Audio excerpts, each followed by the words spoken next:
அன்பர்களே,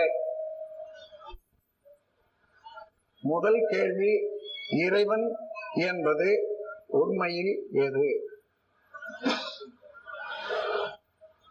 நல்ல ஆராய்ச்சியாளர்கள் தேர்ந்தெடுத்த பொருள் இது. ஏனென்றால் அவ்வளவு பேரையும் கடவுள் தெரியுமா? தெரியும். ஏதோ ஒரு கோயிலை சொல்லி அந்த கோயிலில் உள்ள மூர்த்தியை சொல்லி சொல்வார்கள், அவர்களுடைய இஷ்ட தெய்வத்தை பற்றி சொல்வார்கள், தெரியும் என்பார்கள். அப்போ இந்த வினாவில என்ன இருக்கிறது? அவற்றையெல்லாம் கடந்து உட்பொருளாக உள்ள உண்மையான கடவுளை தெரிந்து கொள்ள வேண்டும் என்ற ஆர்வத்தை அந்த வினாவிலே வைத்திருக்கின்றார். இறைவன் என்பது உண்மையில் எது? அவர்களை பாராட்டுகிறேன். நண்பர்களே, இறைவன் என்பதை உணரணும்னு சொன்னா இந்த ஐயறிவினால உணர்ந்த பொருட்களை கொண்டு அதற்கு மூலமாக ஆதாரமாக அவற்றையெல்லாம் நடத்தி கொண்டிருக்கக்கூடியவராக இருக்கக்கூடியவன் எவனோ அவன்தான் இறைவன். ஆனால் அதை அறிய வேண்டும் என்ற ஆர்வத்தோடு சிந்தித்தா அவன் எங்கேயுமே இல்லை. அந்த அறிவுக்குள்ளாகவே அவனை காணலாம். அதுல ஒரு உண்மையை நாம் பார்க்கலாம். தமிழ் மொழியில கடவுள், கடவுள் என்பது பெயர் சொல் அல்ல, கட உள் என்றுதான் சொன்னார்கள். அது வினைச்சொல். நீ உள்ளே செல்.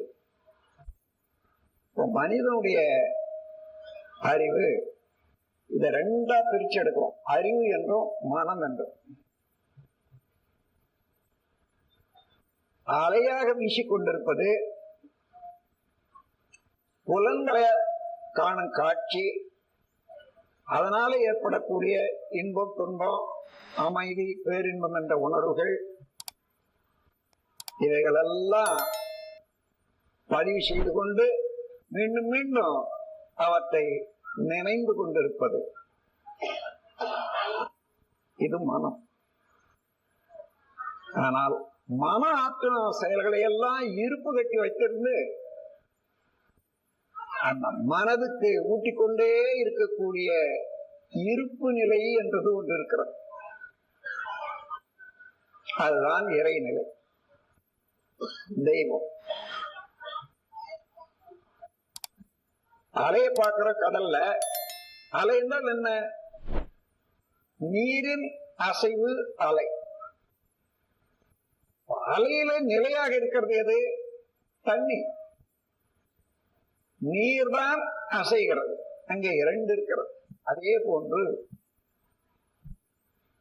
அறிவனுடைய படர்க்க நிலைதான் மனமாக இருக்கிறது. இந்த உண்மையினை இதுவரையில விஞ்ஞானத்துல வளர்ச்சி பெற்றிருந்த போதிலும் சைக்காலஜி, உளவியல், அறிவுக்கும் மனதுக்கும் உள்ள உறவை தெரிந்து கொள்ள முடியவில்லை, தெரிவிக்க முடியவில்லை. தெரிந்தவர்கள் எல்லாம் அறிவறிந்த பெரியார்கள். அறிவை அறிந்து விட்டால் இறைவனையும் அறிந்து கொள்ளலாம் என்று நமக்கு விளக்கி உள்ளார்கள். அப்படி இருந்தால் எங்கு எப்படி அவனை காண்பது? உண்மையில் எது என்றுதான் எங்க கேள்வி.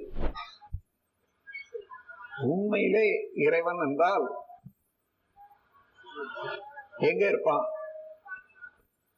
நமக்கு என்ன சொல்லியிருக்காங்க பாருங்க. எங்கும் நிறைந்தவன், புலன்களுக்கு எட்டாதவன், ஆதியும் அனாதியுமாகி இருப்பவன், அணுவுக்கும் உள்ளும் புறமும் ஆற்றலாக உள்ளவன் என்றெல்லாம் அதற்கு நமக்கு ஒரு சட்டத்தை ஏற்படுத்தி கொடுக்குறாங்க. வணக்கம் அன்பர்களே, வாழ்க வையகம், வாழ்க வளமுடன். வேதாத்திரிய சேனலோடு இணைந்து கொள்ளுங்கள்.